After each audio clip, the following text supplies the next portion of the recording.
There are people who can run multiple projects at the same time, but most of us are not that kind of person. However, not everything is lost. There are 3 tricks we can apply in order to make it look like we're handling multiple things at the same time. My name is Carlos and I document how my software team becomes more effective. Let me quickly tell you the story about this morning where I overheard 2 friends talking with each other about how many projects they're running. One was running 3 projects and the other one was running 4 projects. And the justification basically was this. Person A said, well, I'm running this one project. I work on it every day.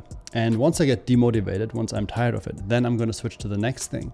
And then I have fresh motivation and then it continues. And the problem with that is, of course, is this: starting multiple things and leaving them to die. So you start one thing and you're never finishing that. That's the problem. That's the big dark side that we're facing here. Usually that comes from the concept that we get wrong is if we're working on something where the motivation dies down, maybe this is not worthwhile our attention in the first place. Now that said, if you're running a software project, or like me running a software company with a couple of projects inside, there is the need to do multiple things at the same time. Otherwise, how would you run an agency? How would you run a software project that is more complicated than just an MVP? And I want to talk about these 3 things now. The first thing is to sequentialize the work. So in reality, it is actually not a multitasking. In reality, it is one thing that you're working on right now, and then after that you switch to the next thing. There's this book called The One Thing, and it basically talks about these kind of concepts, how you can focus down onto one thing, only one metric, only one responsibility, and all these things. And in that book, there is this concept of the dominoes. So if you think about your different things that you got to do in a project, and you see them as dominoes, you first flick the first thing, and then you flick the next thing and so on. Every subsequent domino becomes easier to flick because there's already momentum. And of course, this only works if really you're focusing on one thing in the beginning, and once it's done, then you do the next thing. And what we need here in order to make this work is we need to have a solid definition of done, because only then we actually know when we can close this one thing and focus on the next thing. I can totally recommend the book for anyone who is kind of lost in diluted focus to read this, and it's going to open your mind. The next thing I want to talk about, the next approach here, is actually to do less and especially do things that don't require maintenance. Something like, let's say if you want to run a marathon, it is not about I'm going to run 5 kilometers every morning for the rest of my life. This is very hard to maintain. But if you say, I'm just going to run 10 kilometers for now, and then this project is done for now, then your definition of done gets much smaller, and you can actually reap the positive rewards from that. You have the positive feeling of actually finishing something. In software projects, it's the same.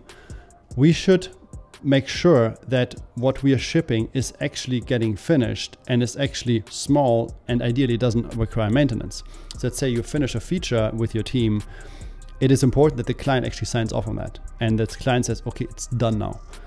If they don't do that, then it becomes this thing where it always needs to get improved and it's never really done, and it's gonna be a huge mental drag for the whole team. One example here is this indie hack, Mark Kohlbrugge. So he made this thing, Handle Horse, and if you look at it, it is very, very simple. It's, I think, just a landing page.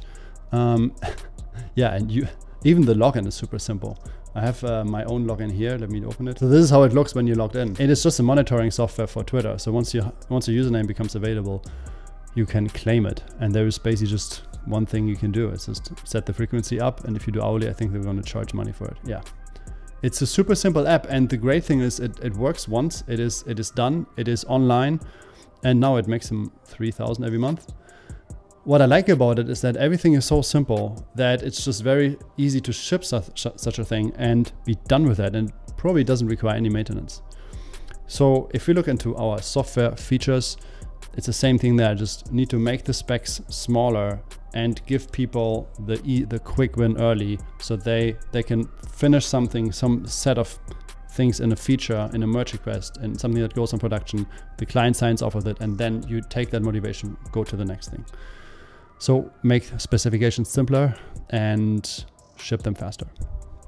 And the third thing is the single-threaded leadership. And I wanted to show a website here which explains this much better than I can. This is a website called Store. I actually don't know what it does, but they have a really good list of what it means to have a single-threaded leadership. So each team must have a single-threaded leader. And this is what Jeff Bezos says. He invented this concept at Amazon, where he says one leader only has one responsibility. Once there's two, it's too much. They cannot dilute the focus. I know they here bring it to the whole team. So they also said the team must be autonomous. So you can have the team fully do everything themselves. So let's say you run an agency. Let's assume, for example, my agency right now. In every team, there is at least one person who can do DevOps, who can deploy the app. At least one person is a front-end designer who can actually make pretty stuff. And with that being in place, the team can work autonomously, and they don't constantly need to ask other people and have dependencies. Okay.